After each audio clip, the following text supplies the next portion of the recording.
Sharon's approach does every week. I know when I make my agenda, it's the fastest thing ever compared to what I was doing. Look at these.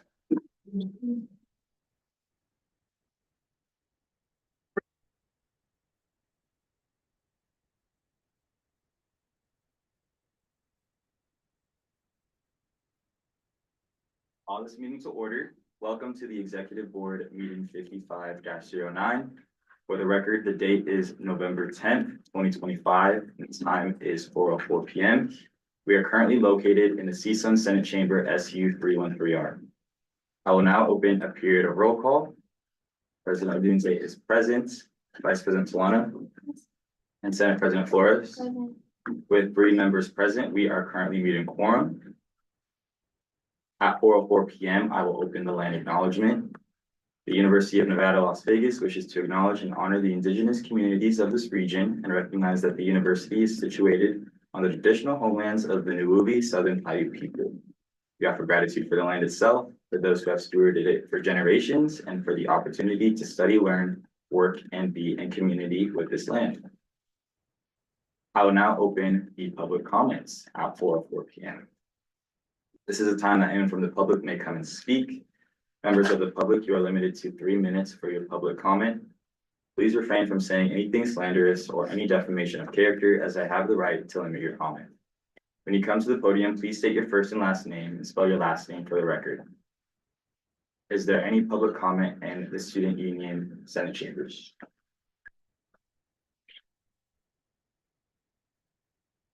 Is there any public comment in the call number through the Zoom?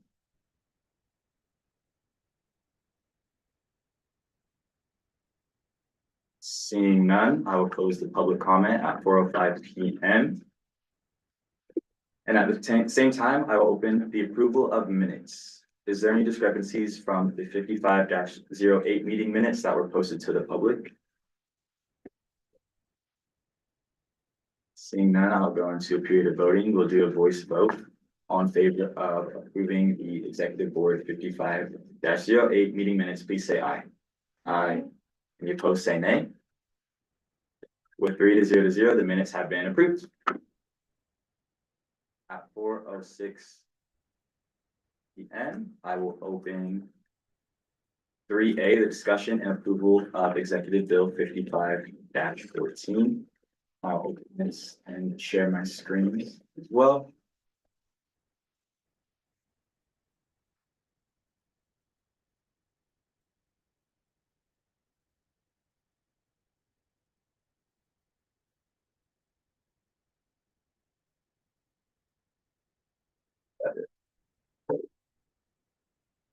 Every week. I know when I make my agenda, it's the fastest thing ever compared to what I was doing.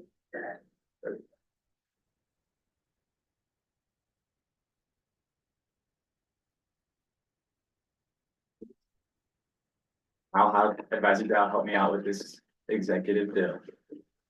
Thank you, Advisor Dow. Hi, everyone. Okay, so I'm really excited about this project. It's something that's sorely needed. And I think now that you'll have some cushion in your budget and you're not worried about having to rely on your IBA, this is a really good time to take on this project. So the furniture that we have in here, in director's chambers and in the conference room is hand me down. We don't want this anymore furniture from Student Union Event Services. Okay, so this was never really designed for these tables, were designed for this purpose. And for a long time, like the idea of spending money on your spaces seemed maybe not like the best idea because these were inward spaces. But as more time goes on, this is less of an internal space and much more of a, you have BPs coming into this space, you have student orgs coming into this space all the time. So the idea of making it look more professional, I think is a good time to take on this project. So the furniture project that we're talking about is to update furniture here in Senate chambers, in the conference room, and in director's chambers. Okay, so an overview of the project. The idea is here in Senate chambers, it would be a replacement of this 20-foot table with one solid wooden table. 4 credenzas that would go here to replace these tables, so we would actually have storage. this would be replaced by another AV credenza. And then in that nook, we would put 2 taller storage units. And then we would replace all those red chairs on that side with bench style seating, okay? In the conference room, it would just be a 16-foot table. Right now, the table that's in there is actually the exact same size, but that room is a little too small for that size. So we could get by with a 16-foot table in there and chairs. And then in director's chambers, their desks now are 2 of these put together. So we're replacing those with actual desks. Okay, so this is what it would look like. These are what the tables will look like, with one exception. These are showing the renderings show with like the power boxes on top. They can't get as much power to there as they could instead. So it'll be a solid top with these little boxes like on the edges so that like, every other seat has one so that theoretically everyone could plug in a laptop if need be. So a 20-foot table, 16-foot table. These are the chairs. So I want to talk about chairs for a second. Okay. So I know I was talking about fiscal responsibility and making smart choices with student fees. This is one of the rare instances where I'm going to tell you to go with what ends up being the most expensive option because it will save you money in a longer term. Okay. So the chairs, we're working with a company called HB Workplaces that does furniture reinstalls on campus. So the chairs that are coming from HB Workplaces are these ones on the left. They are expensive. They're $550 a chair, but they include a 10-year warranty. Okay. We're also presenting you an option that would be a much less expensive chair, a $280 chair that comes from Office Depot. It has no warranty. There is no way this chair lasts 10 years. So if you have to replace the chairs in less than 10 years, you've now spent more than if you just went with the more expensive chairs. Okay? Which is why I would say in this instance, I would encourage you to think about what looks like a higher price tag, but again, long-term is not. Okay, this is a rendering of what I just explained for this room, and these are the benches. Can you move this off to the side, question? Okay. These are what the benches will look like along that wall for gallery seating. And then these are the desks that your board picked out to replace in director's chambers. Okay, I'm going to present you with 4 budget options. I'm going to present you the one that is the most expensive. It includes everything. And then 3 alternate versions. Again, usually I say, you know, fiscal responsibility, think about the overall price tag. The idea is this project would be coming from the interest-bearing account. You currently have plenty of funds in your interest-bearing account. You have $630,000 in your interest-bearing account. So I want you to keep that in mind when you look at the price tag for these. It does look expensive, but like I said, long-term, it saves you money, and I'll explain why when we get to the end.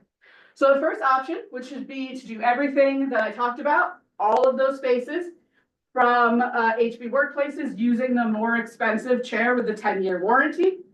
So that quote from them was $46,000. At the end of this, I'll show you the itemized version of where that number comes from.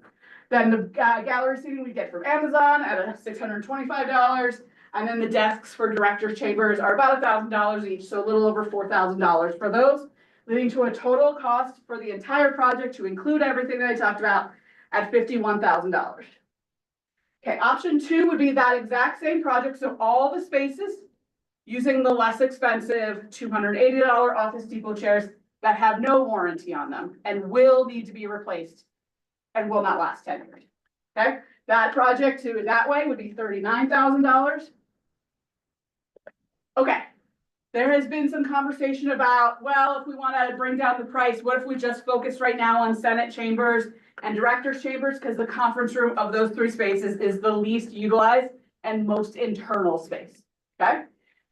If you chose to do that, so if we were just talking about Senate chambers and director's chambers, leaving the conference room out of it, using the more expensive chairs with the 10-year warranty, that comes to a total of $37,000 about. And then the least expensive option, which is not my recommendation, but is I want to present to you, would be to do the smaller project with just the 2 spaces using the less expensive chairs without a warranty. That brings you to just about $29,000. Okay? Questions on any of that so far? No. Okay. Can you do me a favor, Clutchy? Can you close out of this presentation and then bring up in the bill the other 2 links? Okay. So I want to talk to you about the itemized costs. Okay, so these are the quotes that we got from HB Workplaces that explains out every single like explanation of where that total comes from. If you scroll down to the last page, Kelechi, I want to show you something specific on why I keep telling you, but right there, stop. Why this project will be more expensive if you don't do it all at once. It's this line right here, installation, delivery, it's like the design, delivery, and installation. You will pay that fee twice if you do it in two projects. It is currently $6,800 of that entire project. On the other quote, it might be a little smaller, but this is the quote that includes their chairs. They also provided one without chairs. This is where you're gonna spend more money over time. If you have to do this in two phases, you then pay that design, delivery, and install fee twice, which makes the project actually more expensive than if you'd done it all at once. Go to the other one. So this is where the $46,000 came from, of doing everything from HB, including their chairs. They were also kind enough, I talked about the chair pricing with them, to provide us a quote that included all of our spaces and did not include any chairs. So scroll down to the bottom. That's where I got that $24,500 from. As you can see, even at that smaller price, it's still $4,100 in design, delivery, and install fee. So again, that's gonna cost you more over time. And then to come up with the other two prices, I literally just took out a couple pieces to give you better pricing options. I think that's everything. Did I miss anything, Kelechi? All right. Here are some recommendations as your advisor of things that I would tell you. In the end, it's entirely up to the executive board. So the process is executive board, Ways and Means, and then Senate. It's entirely up to the students in all of those to make the final choices. But it's my job as your advisor to give you my recommendations. My recommendation is that the most fiscally responsible way to do this project is to do it all at once out of your IBA so that you don't pay more over time. It's also to use the what looks like more expensive chairs, but will not actually be more expensive over the length of the time. We're not talking about tables that are gonna look bad in like 5 years from now. These are an investment in CSUN. These are tables that are like 20-25 year tables that will stay and be looking like a professional space for the extended period of time. In this space, for example, all this building is 20+ years old. All of the desks and all of those offices are original. That's the quality that we're gonna get, the same quality from these tables and in the two spaces. The ones that we're getting, the desks that we're getting from for director's chambers, we went with a less expensive option from Office Depot than using the professional furniture company, because that seems like a space, because it's fully internal, that we could save a little money. So that's my recommendation. Whatever you pass, so the way the bill was written was that, go to where the cost is in here. It was written to include the highest price option so that it could be, you could then move it on to the next phase with all 4 options. If you reduce this, you're eliminating the most expensive option. My recommendation is, since it's a 3-step process, is that if you think this is a project that is a worthwhile project and you want to see it move forward, I would recommend that you approve it, whether you actually think we should do the most expensive option or not. I would recommend that you approve it at the most expensive at this level, so then that Ways and Means has the ability to look at all 4 options. If you reduce it here, Ways and Means never sees all 4 options. And then the same thing, I will tell Ways and Means the same thing.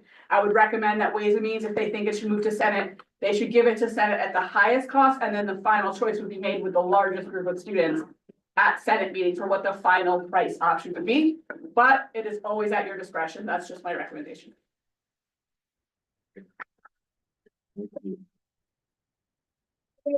Questions y'all have? Thank you, Advisor Dow. Appreciate your presentation. I know that this was kind of Senate President Flores' kind of project for our offices. And so I want to hear what Senate President Flores and obviously Vice President Spano have to say about this. But yeah, I want to hear what you have to say about this space and updating it. Senate President Flores. So I know that, well, when I first was SBPT, I had read that I was allowed to do with my will in this space, but then got my dreams crushed because of the fact we didn't have money.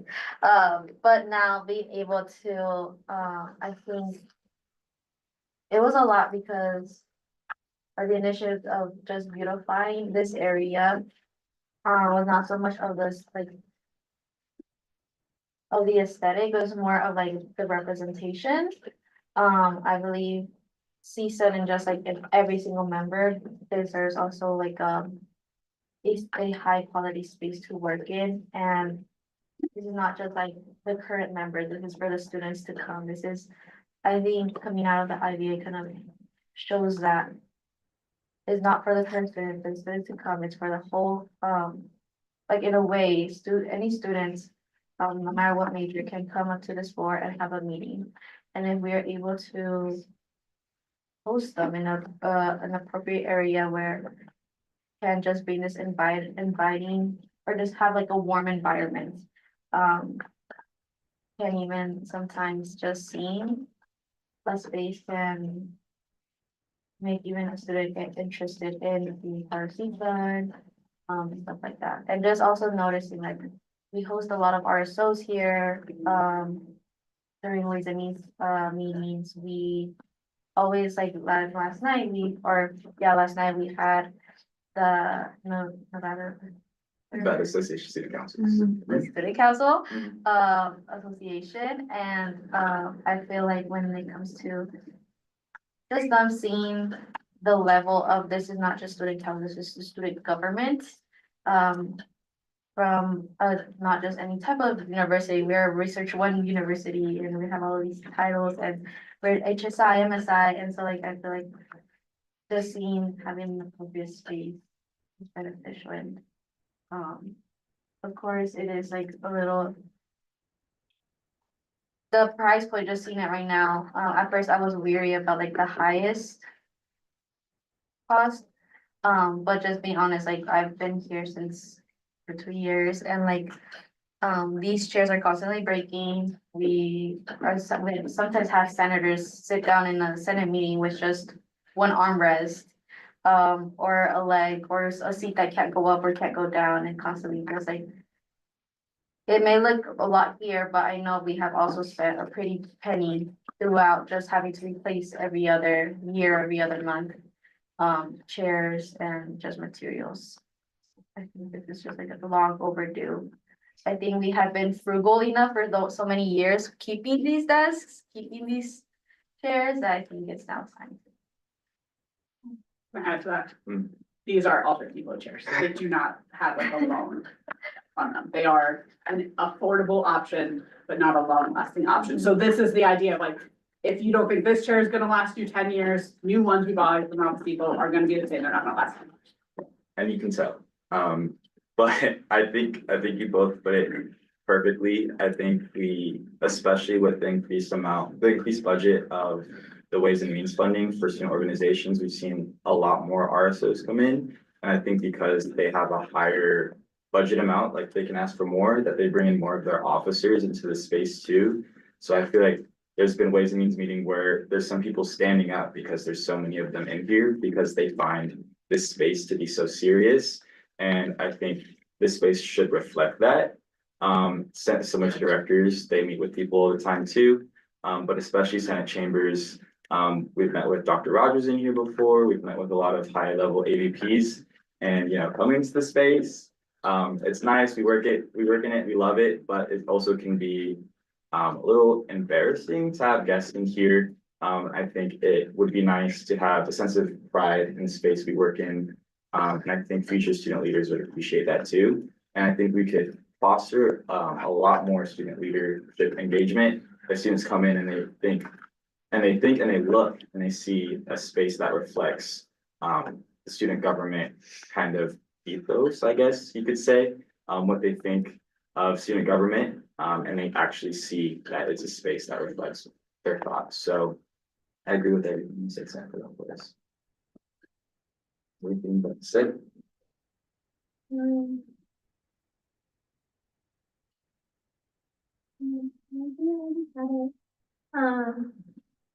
I think it's important for us to have like a good space.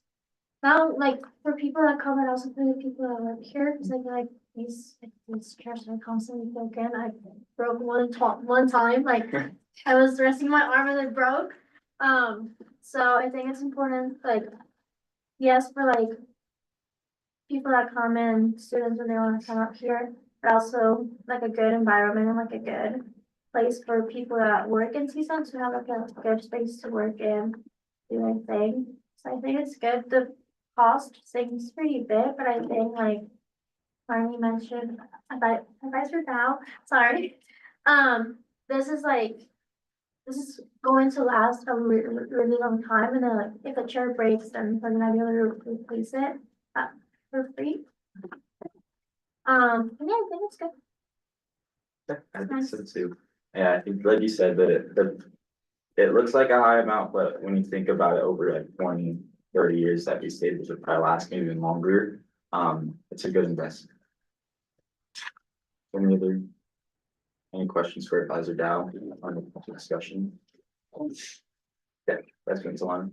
Just thank you for having us, and like I said, I feel like everyone's always talking about like keep doing this, and it's nice that we're able to have us here. Thank you. My pleasure, this has been my fun project. When I'm like frustrated with other things, I'm, how do you do it to play with fun? I think you get Advisor Dow. We appreciate you for putting the presentation together and the quotes and everything. So, thank you. Perfect. Well, seeing no more points of discussion or any questions, I'll now go into a period of voting. We can do a roll call vote on Executive Bill 55-14. Starting with myself, I will say aye in favor of this bill. Vice President Solano Hi. and Senator Ford. Sorry, apologize. Yay. Vote with 3-0 Executive Bill 55-14 passes the Executive Board and send it to Ways and Means. All right, I will now close 3A at 4:25 p.m. and at the same time open 3B, the discussion and approval of Executive Bill 55-15. And Senate President Flores will be presenting this to us all. I will be also accompanied by Senate Secretary Leanne, who helped or who sparked the idea, so I'll like allow her to get time to the like background of why this bill was created. Hey guys, really, I just wanted to, when I was like going over my position again, I really went over the bylaws and I saw that there just was a need for it to be updated. I don't really know when the last time that these bylaws were updated for my position, so I just thought that I found one thing that needed to be striked out of it that wasn't necessary anymore, and then I just wanted to clarify more about the role of the Senate Secretary, talk about like training for minutes so that this stuff becomes more standardized and for the future. And then, yeah, pretty much that. And I'll let you get it. Yeah, so because Senate Secretary Leanne can't exactly write bills, she's more of the sponsor to also like still provide some credits. This is her idea. So I added at the beginning, you can see section C 2 and 3, where I have added like executive board as well.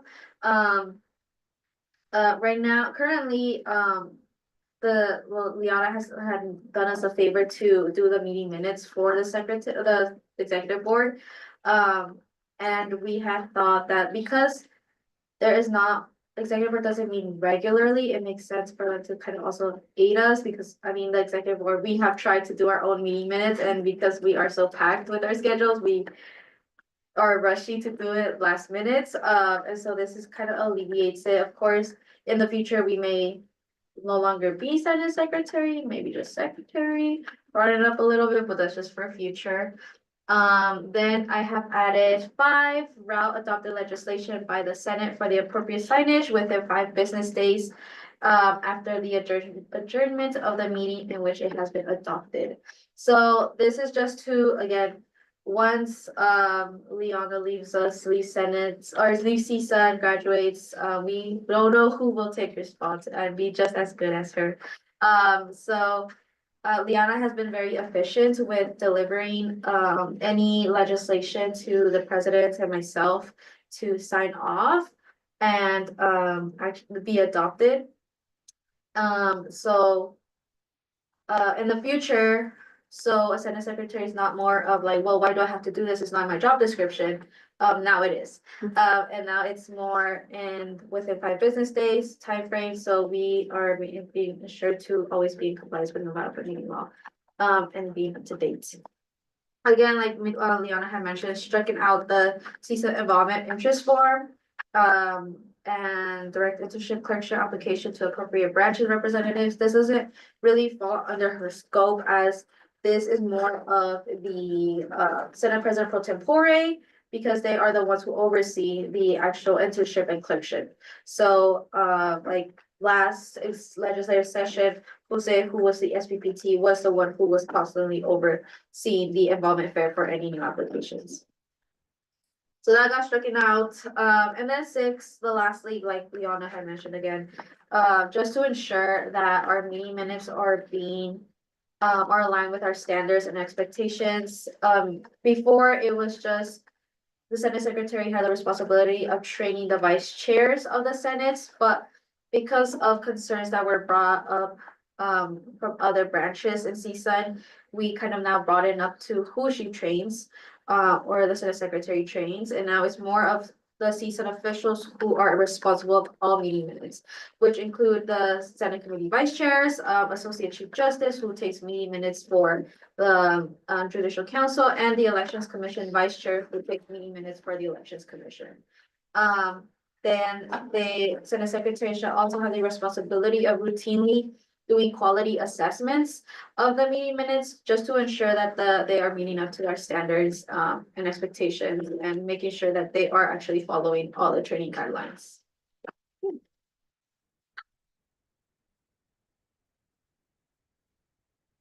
Thank you, Senate Secretary Wing. Thank you, Senate President Flores. I'll open up the floor for any questions or points of discussion. Any questions? Yeah, yes, President. As you were talking, I was like, ooh, we forgot one thing. I would encourage you to think about, go back just where you are. Where it says Election Commission Vice Chair. You have one more work group that isn't reflected there. You have the work group on student association fee assessment. So if you're gonna include election fish, I would put both of those there. Yeah. Because those are both committees that don't fall under the Senate, and are independent, so I would add that there. Oh, wait. I motion to add to Executive Bill 55-15 under of 6I, add an additional statement that says the work group on the student association fee assessment. Vice Chair. And Vice Vincent second. So we will now go into a period of voting. We will do a voice vote. All in favor of the amendment, please say aye. Aye. 3-0-0, the amendment is approved. Can you repeat the whole title? Yes, Work group. yes, work group on the student association fee assessment, Vice Chair.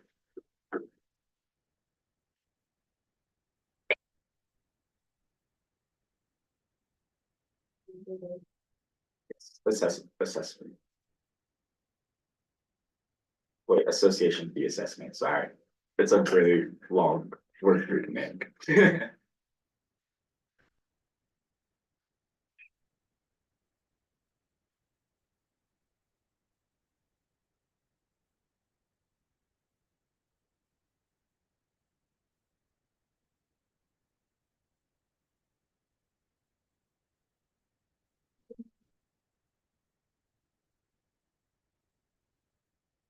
Any other questions, points of discussion?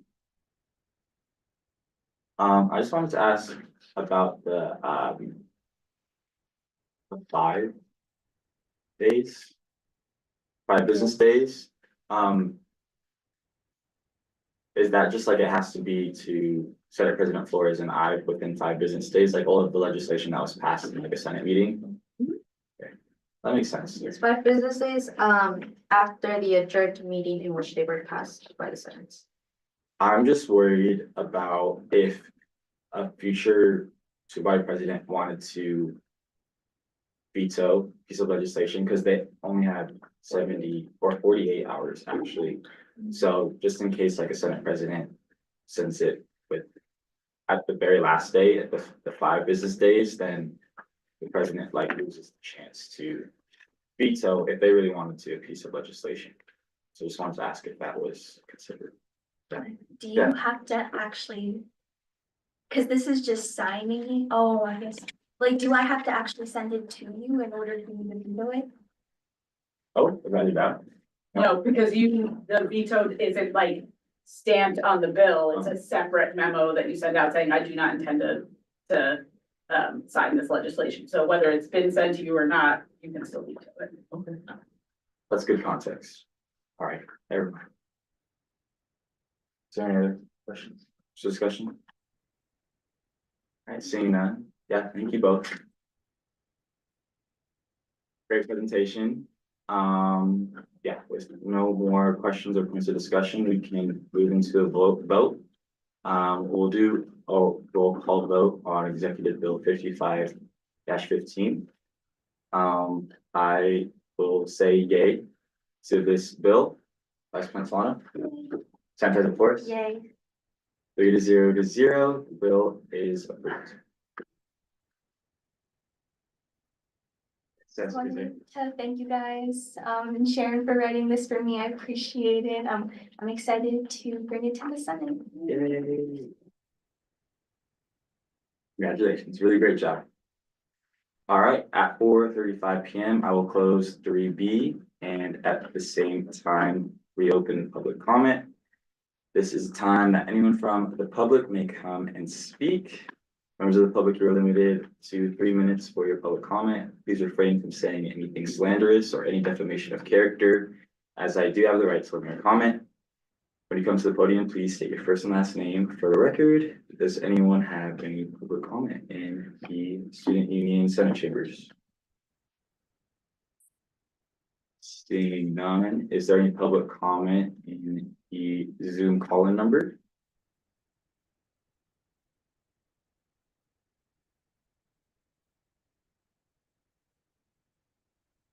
Seeing none, I will close the public comment at 4:36 p.m. and at the same time adjourn this meeting.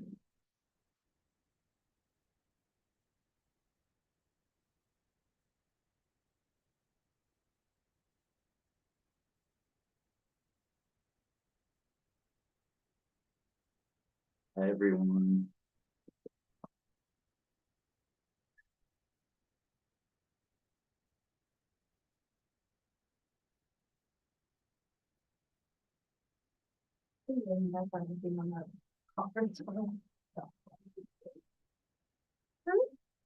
Start making them use in conference. You know?